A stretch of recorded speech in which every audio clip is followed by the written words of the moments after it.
Welcome to Happiness Isn't Brain Surgery with Doc Snipes.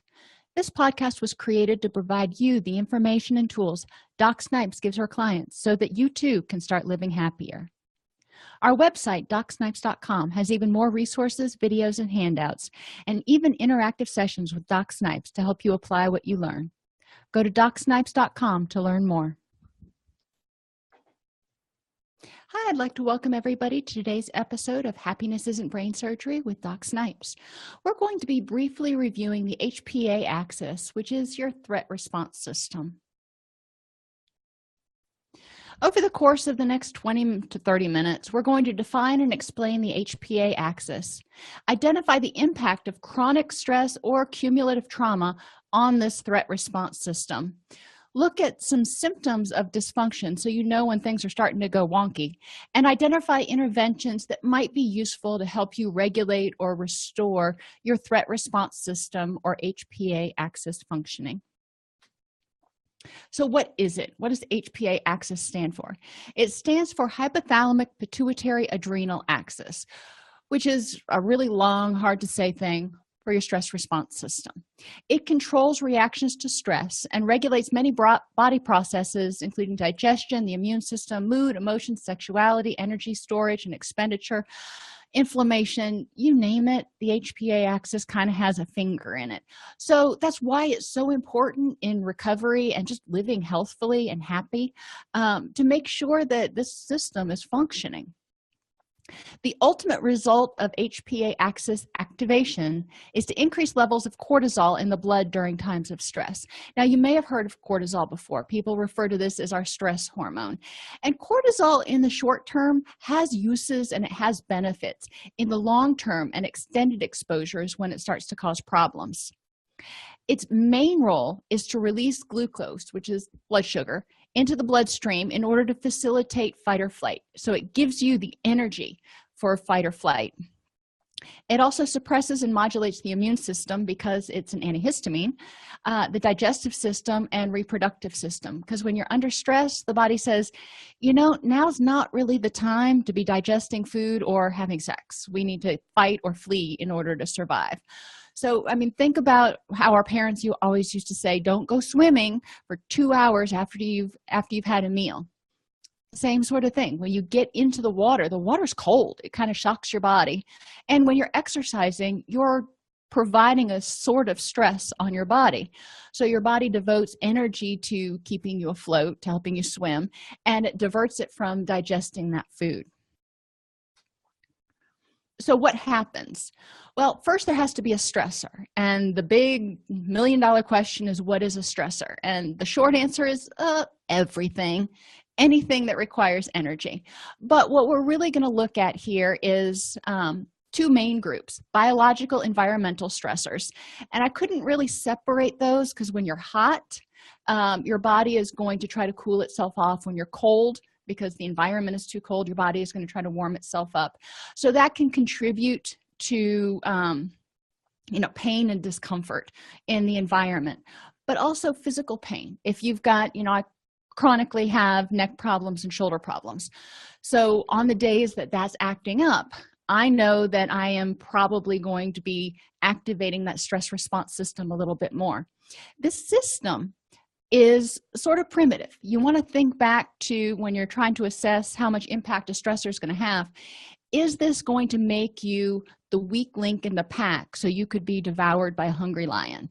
And if the answer is yes, if it's going to make you the more vulnerable one, then it's probably going to have a greater activation of the HPA axis. So things like pain, that makes it harder for you to perform at 100%. It makes it harder for you to escape from a predator. And for most of us, when we're in pain, it makes it harder for us to just deal with stress in general. So pain is a stressor. Lack of sleep. If you have somebody who's lagging along behind the group because they're tired, they're going to be the first one to be picked off. Again, it's a primitive system, but when you don't have enough sleep, your body says you're under stress, so we need to be more alert. We need to have this threat response system activated so we can protect you. Lack of adequate nourishment.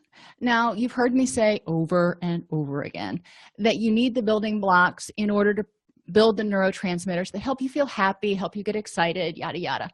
But also, interestingly, a lack of adequate nourishment, not enough calories. They found when people fast that after a period of fasting, their base metabolism actually goes up briefly, because the body's trying to get you to go out and find more food. So that HPA axis is dumping blood glucose. It's finding those stores and going, all right, dude, you got to get out and restock the shelves. And then generally an unsafe environment. If you're always walking on pins and needles, if you feel stressed out all the time, if you don't feel safe in your own house, it's going to add a layer of stress. Now, it may not be like super stressful, but that low chronic underlying stress grates on you after a while and wears you out. It keeps your stress response system activated, so you're constantly burning energy and being on high alert, which is exhausting, and we'll talk about some of the effects later. But it's important to recognize what you can do in these situations. You can go online and you can Google feng shui and stress reduction. There are a lot of things like not having your back to the window, not having your back to a door, being able to see so you're never surprised by people coming up. Again, think about it from a predatory standpoint. You don't want to be that bunny rabbit out in the middle of the field. So what makes an environment safe for you? Now, that'll be different for different people based on your experiences. If you've had trauma in your past, or if you've had a highly conflictual household where people have been slamming doors and slamming cabinets, then when you hear those sorts of things, it may trigger your HPA axis. So in your environment, you also might need to be cognizant of loud noises and things that would startle you. But any of those things are going to activate this threat response system. Psychological stressors, fear and anxiety come to the top of the list. And again, we've talked about this before. Rejection. As humans and as part of a pack, we need to not be rejected. We want to be part of a group. We want to be part of the pack. We want to have some protection, some sense of belonging. So a fear of rejection activates the threat response system. Isolation is the same way. Fear of failure. Failure can lead to rejection. Failure can lead to inability to provide for yourself. It can have a lot of far-reaching potential consequences. Now, most of the time, failure just means, well, that didn't go as planned. However, if when you fail at something or when you don't succeed at something, you interpret it catastrophically, then your brain is going to set off a stronger stress reaction. Loss of control is the same way. Some people can fly by the seat of their pants. They can drop back and punt whenever. It's not a big deal. Others of us are kind of, control freaks. So when things get out of our control, when things start to get a little wonky, we may get more stressed. I like to be able to plan, prepare, and predict. Those are my 3 Ps. Now, life doesn't happen that way. So when I get thrown a curveball, it's a little more stressful for me than for someone who is a little more spontaneous. Being aware of your tendencies. We all react differently to different things. And the unknown. Again, not a big deal for some people. I know people who thrive on going to work every day. Law enforcement officers are a perfect example. They go to work every day and they really get frustrated if it's the same stuff day after day after day. It's just like, oh, this is so boring. They thrive on the unknown. They thrive on surprises and spontaneity. Not me. I like to know that I'm going to come in at 8:30. I'm going to make my coffee. I'm going to check my email, and I'm really predictable, but that's the way I like it. If I'm going into a situation where I have no clue how the day is going to go, it's more stressful for me. Can I handle it? Sure. But I know ahead of time that that's going to be a somewhat anxiety-provoking situation. So, and as we'll talk about in a few minutes, I need to reduce stresses in other areas so my body can devote energy to that and I'm not just overtaxing the system. Another psychological stressor, if you will, is poor time management or just stress. If you're one of those people who says yes to everything and then you end up overbooked, never have time to relax, maybe you're double booked, feeling like you're pulled in both 2 directions all the time, can't get enough sleep, it's definitely going to take its toll, because you've got constant anxiety, you've got constant must-dos, and you've got a voice in the back of your head, if you will, telling you you can't rest, relax, and recuperate. You need to keep going like the Energizer Bunny. We're not Energizer Bunnies. We need rest. Anger is your response, fight or flee. Anger is your response to any of those fears that you think you can dominate or need to dominate, because there's no option. So your psychological stressors are really your dysphoric, if you will, your unpleasant emotions. Does it mean they're bad? No, not at all. We all have them. They're natural reactions. What we do with them is what can cause us the problem. If we get stuck in them, it causes the problem. If we address them, then it's just the body sending off the all hands on deck alert, and then us going through. I took my son to take a final exam at one of the local colleges yesterday, and while he was in the middle of his exam, it sounded like there was a bomb threat in one of the other buildings, and they cleared all the buildings, and it's final exam week there. And I remember back to that time, and everybody clears the building because the threat response system's going off. Fire department comes, they walk through, they go, false alarm, it's all good, everybody went back to class. This is what your brain needs to do. Sometimes it's going to have false alarms because it's basing it on outdated or incomplete knowledge. That's okay. It lets you know that they're a potential threat. Key is potential. It's up to you to evaluate the current situation, your needs, abilities, skills, status, and decide whether it is a threat or whether it's, not anything that's worth your energy or time. So you've got these stressors that activate the HPA axis, or your threat response system. What happens? Okay. So HPA axis activation secretes cortisol. Cortisol is your stress hormone. Then blood sugar is released. Glucose is released into the blood system. It also breaks down dopamine, which is your pleasure chemical, to make norepinephrine, which is your focus and motivation chemical. So you're breaking down the happy in order to fight or flee. You can see where there might start to be a problem if this goes on for too long. We don't want to break down the happy that much. It also releases glutamate, which is another get up and go chemical. It is excitatory, as we say. So you've got norepinephrine, motivation and focus, and glutamate, get up and go, ebbing through your body right now. So you are ready for that fight or flee. You're like a little chihuahua that's just going, come on, let's go. I don't know what it is, but let's go and get it. What else happens during this time, though? Because it's not just turn up. There's got to be an equal turn down. So what else happens? The body turns down or reduces your sex hormones, estrogen and testosterone, because now is not the time to procreate. Now is the time to determine if we need to fight or flee. Okay, in the short term, no biggie. In the long term, if you don't have enough estrogen and or testosterone, you may have less availability of serotonin. Why do we care? Serotonin is your calming chemical, and it's typically the one we talk about in terms of antidepressants. The jury's kind of out on that, but we do know serotonin plays a huge role in reducing anxiety.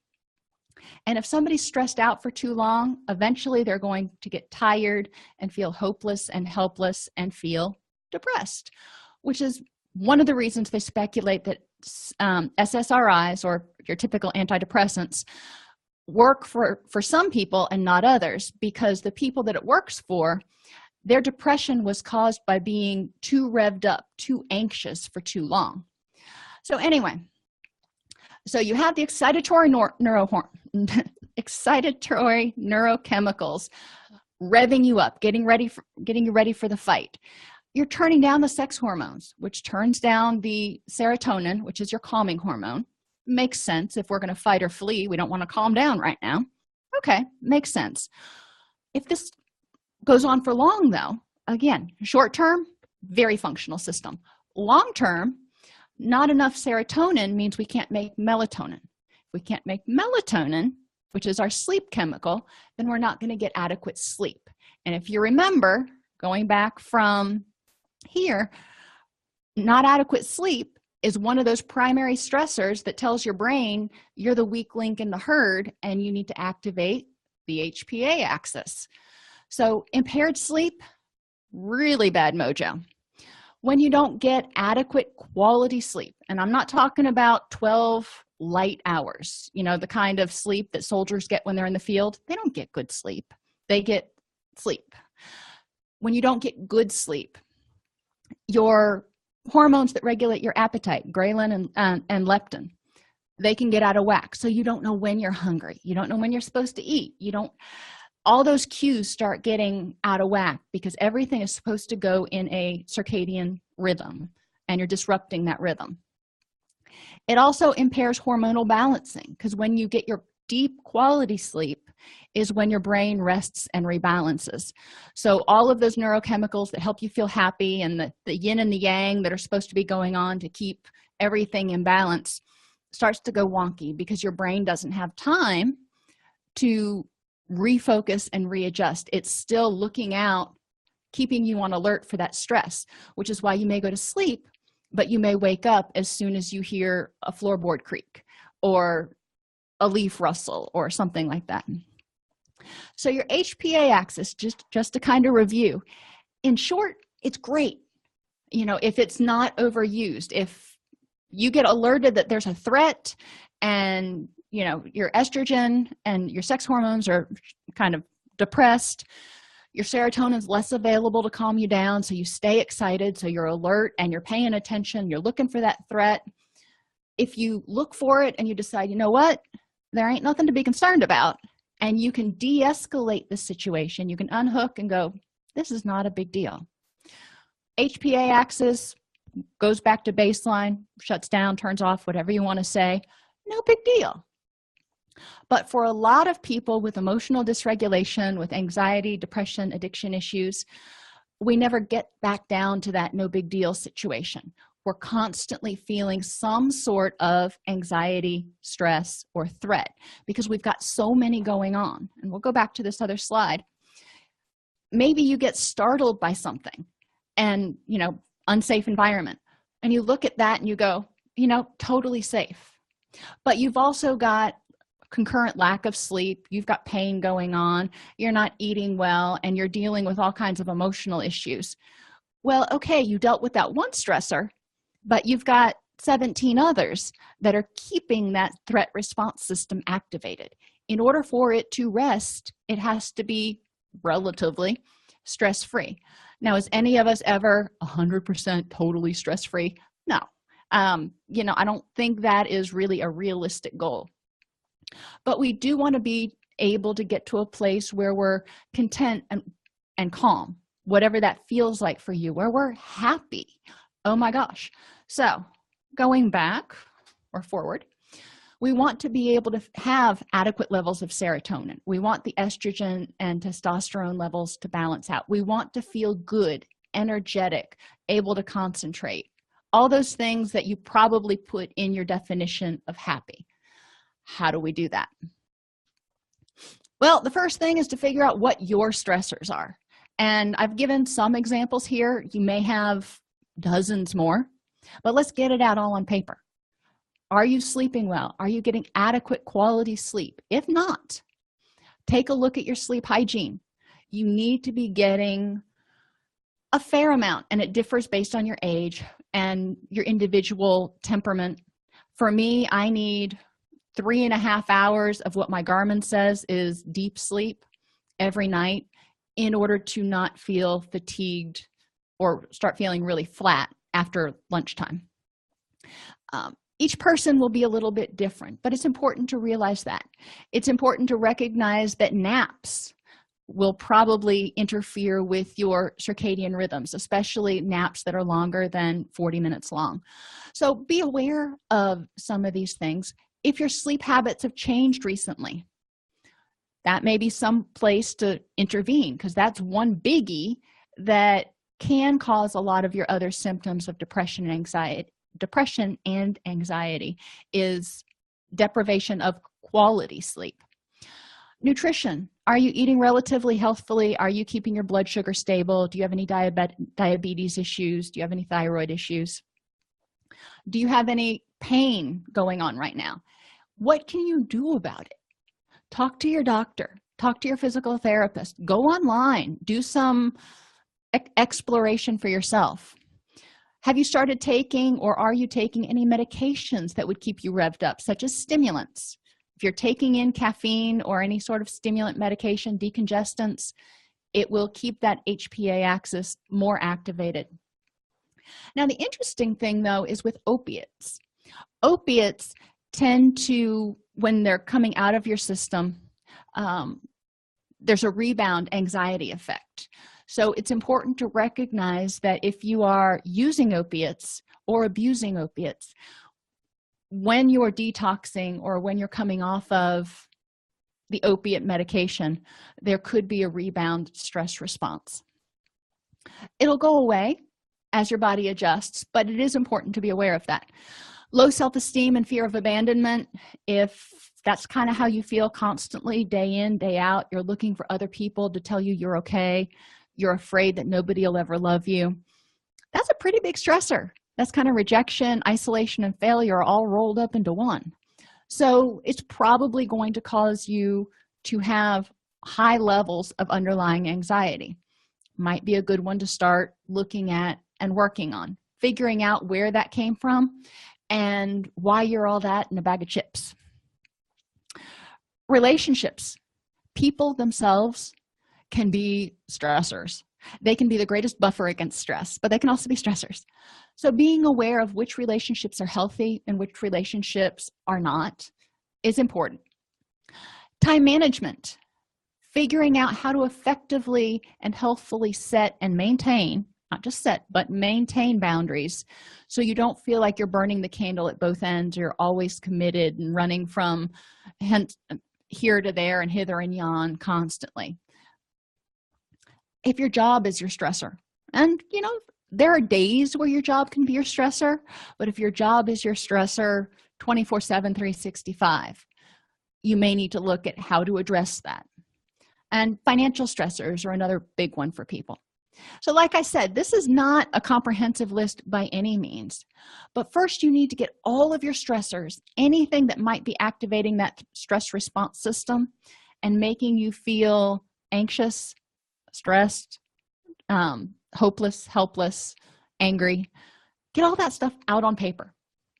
And then you can start looking at which ones are just not worth worrying about, which ones have pretty easy interventions. Like, for example, nutrition might be an easier one to start to address. Talk to your doctor, talk to a nutritionist, or just go back to your old eating habits if you've started eating like crap lately, and see if that makes a difference.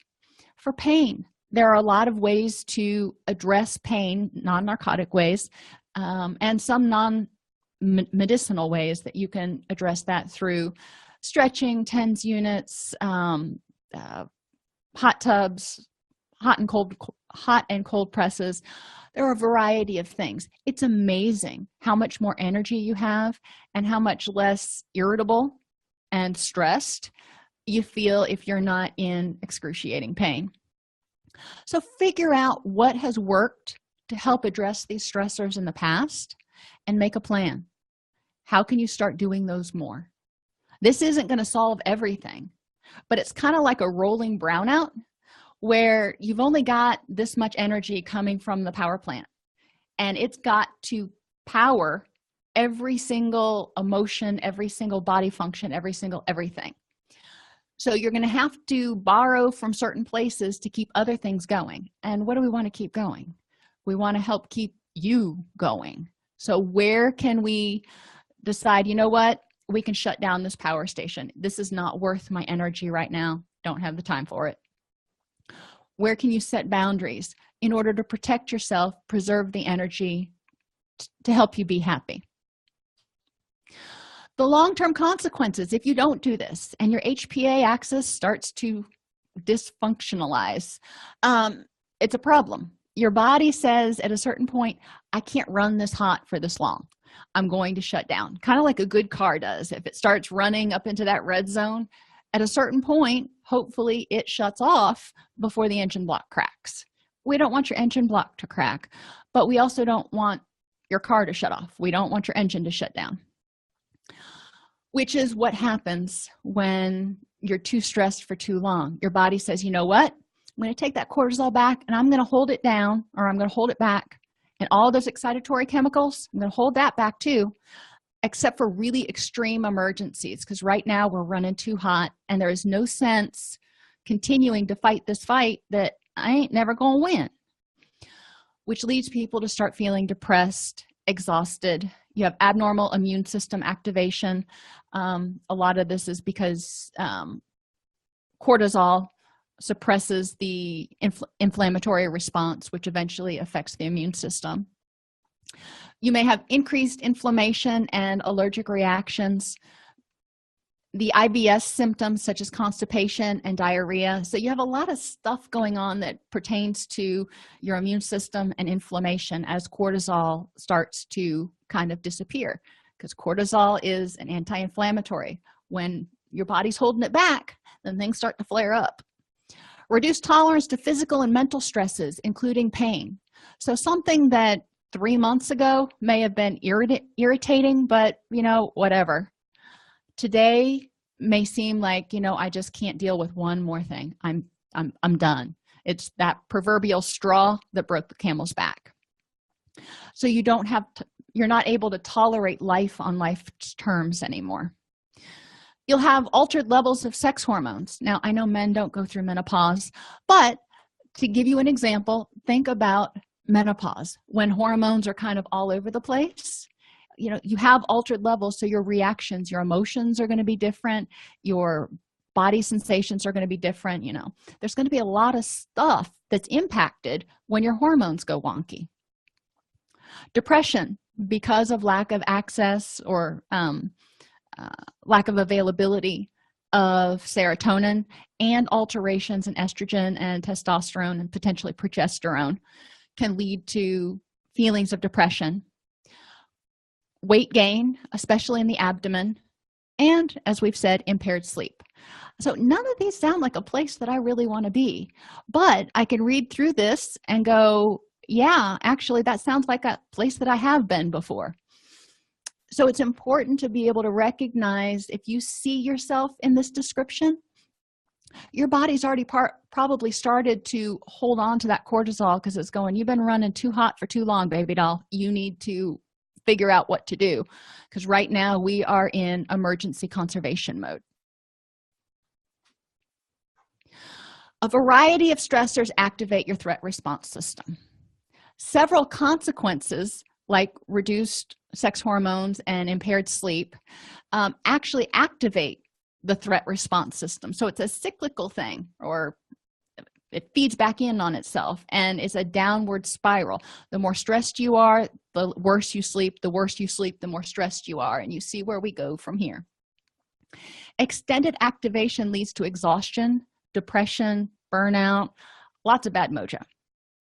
While many stressors may take time to address, like low self-esteem, anxiety issues, trauma issues, etc., it's vital to eliminate and minimize any other stressors. And the best way to do this is to look at what's worked for you to address those in the past. Figure out where your strengths are. Figure out what works for you, not what works for Sam or your neighbor down the street. What works for you? And continue to think of it kind of as a rolling brownout. Will you have to not be the soccer mom toting everybody around forever? No, but you may need to take a month off from toting in order to have enough energy to deal with your stuff. So just think of energy conservation as a temporary state, because eventually you'll be able to figure out what needs your energy and what you have the energy and ability to do. Anything that reduces stress will likely help you improve your sleep and the functioning of your HPA axis. So you don't have to change the world. You don't have to change everything all at once. Pick, 2 or 3 things that require minor changes that might help you start feeling a little bit better. Start there, and then start adding to it after those changes take effect, and you'll feel a cumulative positive improvement. If you like this podcast, you can subscribe on iTunes, Google Play Music, Stitcher, or any other podcast app. You can join our Facebook group at docsnipes.com/Facebook. Subscribe to our YouTube channel on youtube.com/allceuseducation, or join our community and access additional resources at docsnipes.com. The ability to launch docsnipes.com and the Happiness Podcast is in large part due to the sponsorship from our sister site, allceus.com, providing continuing education and pre-certification training to addiction and mental health counselors around the globe since 2006. If you are a mental health counselor or addictions counselor needing CEUs, or if you want to become an addictions counselor, peer specialist, recovery residence administrator, or certified recovery coach, please visit allceus.com. Unlimited CEUs starting at $59 and specialty certificate tracks starting at $89. Go to allceus.com to learn more.